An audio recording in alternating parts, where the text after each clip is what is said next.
Assalamualaikum warahmatullahi wabarakatuh. Perkenalkan, nama saya Rahma Azahra dengan NIM 12320100003 kelas MPI 5B. Di sini saya akan menjawab soal-soal dari Bapak dosen berupa video. Jawaban soal nomor 1 adalah sistem informasi manajemen pendidikan Islam adalah suatu sistem yang digunakan untuk mengumpulkan, mengolah, menyimpan, dan menyebarkan informasi yang dibutuhkan dalam proses pengelolaan lembaga pendidikan Islam. Sistem ini membantu pimpinan dan tenaga pendidikan dalam membuat keputusan yang tepat, cepat, dan akurat. Di sini juga ada beberapa peran yang saya ketahui gitu. Yang pertama itu dapat meningkatkan efektivitas pengelolaan lembaga dengan mempermudah pengumpulan dan penyimpanan data berupa akademik, keuangan, dan kepegawaian. Yang kedua itu ada mendukung proses pengambilan keputusan yang lebih transparan dan terukur.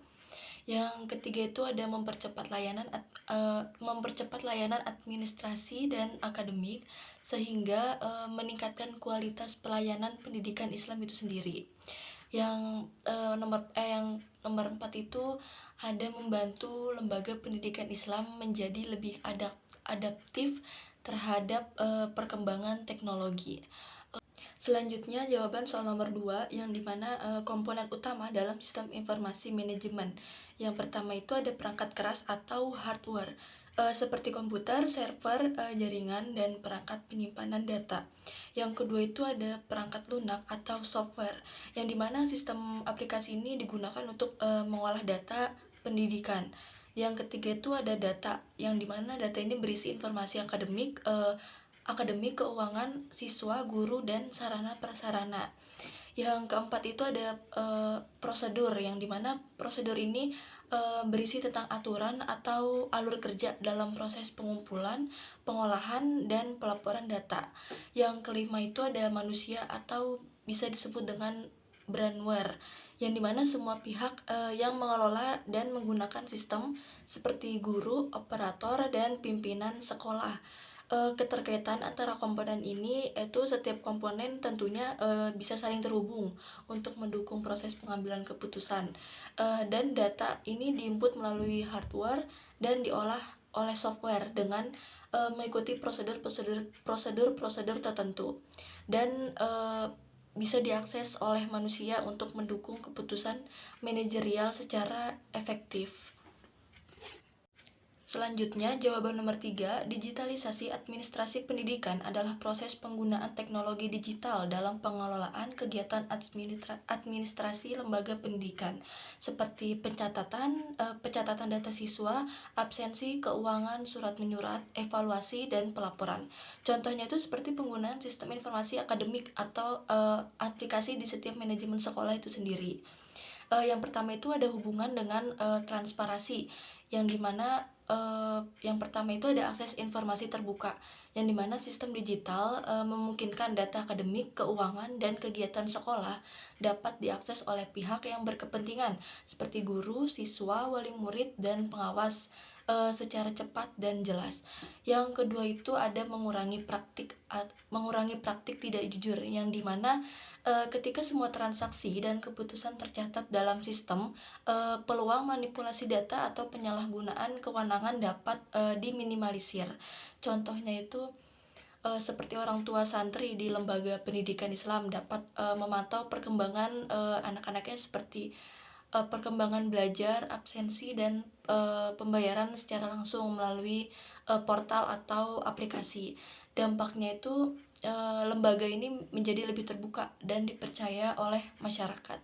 Yang kedua itu ada hubungan dengan akuntabilitas, yang dimana jejak digital ini tercatat setiap kegiatan administrasi tercatat secara otomatis sehingga dapat dipertanggungjawabkan, seperti pelaporan yang lebih akurat, data keuangan, akademik, dan kepegawaian dapat dilaporkan secara real time kepada yayasan, pemerintah, atau masyarakat itu sendiri. Yang kedua itu pengawasan lebih mudah, yang dimana pimpinan lembaga dapat melakukan pengawasan kinerja guru dan staf melalui dashboard digital. Eh, Dampaknya itu pengelola lembaga bisa lebih mudah untuk mempertanggungjawabkan keputusan dan penggunaan dana itu sendiri kepada stakeholder. Yang selanjutnya itu ada hubungan dengan mutu pelayanan, yang dimana pelayanan ini cepat dan tepat. Proses administrasi seperti pendaftaran, pengisian raport, dan pelaporan keuangan menjadi lebih efisien. Yang dimana ini yang pertama itu bisa mengurangi beban manual, yang dimana guru dan staf itu tidak lagi terbebani urusan administrasi manual, sehingga lebih fokus pada pembelajaran dan pembinaan karakter santri itu sendiri. Yang selanjutnya itu peningkatan profesionalisme, yang dimana penggunaan sistem digital mendorong tata kelola modern dan profesional sesuai prinsip manajemen mutu pendidikan Islam itu sendiri. Selanjutnya itu ada dampaknya juga ya. Dampaknya itu kualitas pelayanan kepada siswa, orang tua, dan masyarakat meningkat.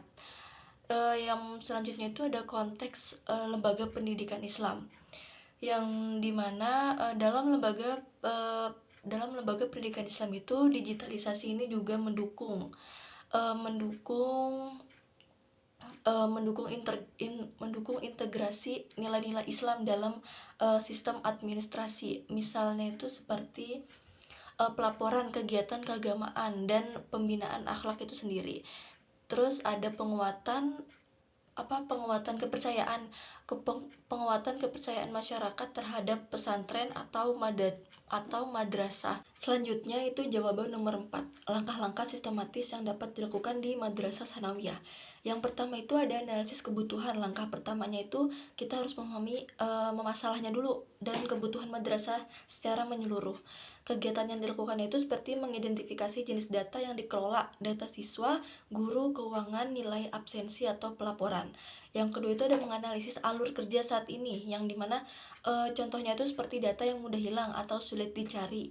Yang selanjutnya itu ada kita harus menentukan fitur apa saja yang dibutuhkan. Misalnya seperti kita menginput data siswa dan guru, pencatatan keuangan, laporan keuangan, dan akademik otomatis, serta cetak raport atau rekap. Contohnya itu seperti misalnya wali kelas yang ingin langsung melihat absensi dan nilai siswa itu secara langsung atau real time tanpa kita harus membuka file-file Excel itu sendiri. Yang kedua itu perencanaan sistem. Setelah kebutuhan itu jelas, madrasah perlu menyusun rencana pengembangan sistem itu sendiri. Hal ini juga direncanakan untuk menentukan tujuan utama SIM atau efisiensi, transparansi, dan akuntabilitas, serta menetapkan anggaran dan sumber daya tenaga IT internal atau vendor luar.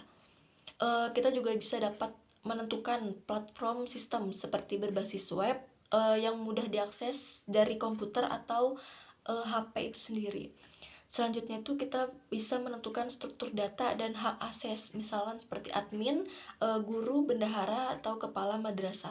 Contohnya, misalkan sistem ini akan memiliki 3 level pengguna, yang dimana itu ada admin, pengelola utama, guru yaitu menginput nilai atau absensi, dan bendahara yaitu menginput keuangan.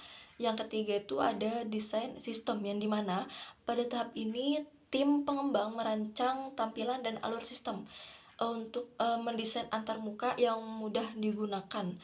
Bisa juga kita membuat diagram alur data dan database, misalnya seperti tabel siswa, guru, serta transaksi. Dan merancang struktur menu seperti dashboard data siswa, data guru, keuangan, laporan, dan menentukan format-format laporan secara otomatis.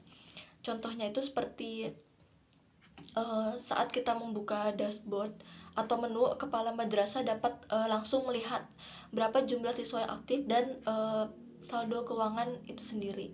Yang keempat itu ada pengembangan sistem, yang dimana tahap ini yaitu proses pembuatan sistem ini secara teknis. Misalkan kita membuat database atau back-end sistem, serta mengembangkan fitur input, edit, hapus, dan pencarian data. Serta kita menyediakan sistem login dan keamanan data. Serta kita bisa menambahkan fitur pelaporan otomatis. Contohnya seperti guru yang login untuk memasukkan nilai dan sistem otomatis membuat rekap nilai itu secara per kelas. Yang selanjutnya itu ada uji coba atau testing. Jadi sebelum semuanya diluncurkan secara resmi, sistem ini tuh harus diuji dengan menguji semua fitur untuk memastikan kalau tidak ada yang error. Yang kedua itu menguji keamanan dan kecepatan akses. Yang selanjutnya itu melibatkan beberapa guru dan staf untuk mencoba sistem. Yang keenam itu ada pelatihan pengguna. Sistem tidak akan berjalan optimal tanpa pelatihan pengguna, yang dimana kita harus mengadakan pelatihan untuk guru, staf guru, bendahara, dan kepala madrasah. Yang kedua itu membuat panduan penggunaan seperti video tutorial. Yang selanjutnya itu kita menunjukkan operator khusus sebagai admin utama. Contohnya itu seperti TU yang dilatih untuk menginput data siswa baru atau mencetak laporan-laporannya di setiap bulan. Yang ketujuh itu ada implementasi dan peluncuran, yang dimana tahap ini merupakan penggunaan sistem secara resmi di lingkungan madrasah. Seperti sistem mulai digunakan dalam kegiatan operasional harian, yang dimana data manual-manual ini mulai dimigrasikan ke dalam sistem itu sendiri. Bisa juga kita harus penerapan dilakukan bertahap agar pengguna dapat beradaptasi. Contohnya seperti pada bulan pertama yang hanya ada fitur data siswa itu sendiri dan absen yang digunakan, lalu keuangan dan nilainya lainnya itu menyusul. Yang terakhir itu tentunya kita harus evaluasi atau pemeliharaan, yang dimana setelah sistem ini berjalan, madrasah perlu melakukan pemantauan dan pengembangan lanjutan melalui mengevaluasi efektivitas di setiap beberapa bulannya, atau melakukan update sistem jika ada perubahan kebutuhan, dan menjaga keamanan data dan backup rutin. Sekian jawaban UTS yang dapat saya jawab. Kurang lebihnya mohon maaf. Wassalamualaikum warahmatullahi wabarakatuh.